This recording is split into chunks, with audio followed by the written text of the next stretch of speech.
კავშირში ცვლილებში არის საშიშროება სავარაუდო კორუფციული შემთხვევები. სამსთან დაკავშირებით რას ფიქრობთ, რატომ არის? მიშა, მე მინდა ულისხოთ გთხოვო და გკითხო თუ გითხრა. არ ვიცი, რატომ მავნებლობ?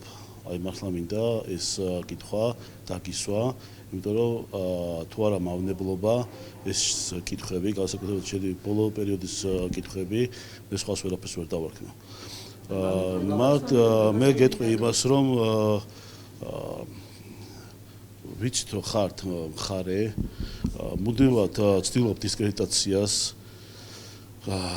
და ზოგადად არ გირჩევ იმ მხარეს დგომას, რომ მხარესაც აი ეს ფსევდოლიბერალები, კომუნისტები ყოველთვის ცდილობენ რომ ააშენონ სოციალიზმი, მაგრამ ვერაფერი ვერ გამოსდით და ყოველთვის მე გეტყვი იმას, რომ ისტორიის პერიოდზე ყოველთვის კომუნისტებიც, ფსევდოლიბერალებიც აუცილებლად პოლიტიკურ ნარჩენების შემგრებ ადგილზე ხვდებიან ხოლმე და ამიტომ გთხოვ რომ სწორ ადგილზე დადგე. 20 მილიონი ლარის პროექტები არის ტენდერით განხორციელებული. დაახლოებით როგორც მახსოვს 2 მილიონამდე ლარი არის გამარტივებული შესყიდვებით და პირდაპირ გეუბნებით კარგი იქნება თუ საზოგადოებას მიაწოდეთ ამ ყველაფერს. ეს არის ჟურნალისტი, ბატონო ირაკლი. მე ხარ როგორც ჟურნალისტი. როგორ არის ბატონო? მუდმივად ცდილობა დისკრედიტაციის ახალციხის მუნიციპალიტეტის მერის და ასე შემდეგ. ეს ჟურნალისტს რომ უსვა ეუბნებით რომ მავნებლური კითხვა გაქვთო. ნამქერის გამო, კი, იმიტომ იკეტებოდა სანამ გაიწვიდება. მოქალაქე საათებს დააყენო ავტობუსში, ის უფრო ცუდია თუ ყველგან ხდება ესეთი რაღაცები, რომ რეისები იდება თვითონ.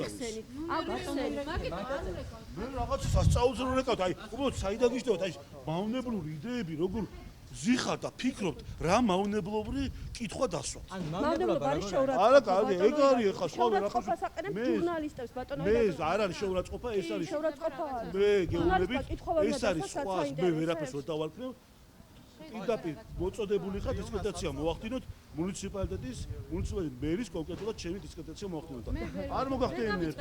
შეიძლება რაღაცა რო გითხრათ. ანუ მაგ ყველაფერს როდესაც პიარსა ბრეკავთ შეიძლება რომ უფრო დეტალურად რამდენი გაიღვიძე ყავის დალევის პროცესში რამდენი კითხვა გაგიშდება მიშოს გაუჩნდება კითხვა ან უკან და ისა რა ქვია ირბინოს უცბად და რაღაც სასწაულ კითხვებს შეიძლება თქვენ რომ აკვეთ კაცი მთელი დღე უნდა ვიყო თქვენთან ჭორაობაში და ბაში მოდით და ჟურნალისტები მისთვის ვართ მოვართ როცა აი გეუბნები თქვენთან უნდა ვიყო ჭორაობაში კვირაში ერთი დღე დადიშნეთ და მოვალთ ხოლმე და გაგესაუბრებით ბატონო ირაკლი რამდენიმე კითხვა მაქვს და კიდე რამდენიმე კითხვა მაქვს კიდევ ბატონო ირაკლი ოპოზიციასთან ურთიერთობის ესეთი ფორმა შევარჩა და ესე ვიუქცია მაშინ მოდი გვაგვითხარით მასალები გითხარით სადაც ჩანს ხარე აი მავნებლური კითხვა ბატონო ირაკლი კითხვა მიუღებელია რატომ უნდა იყოს ეს მავნებლობა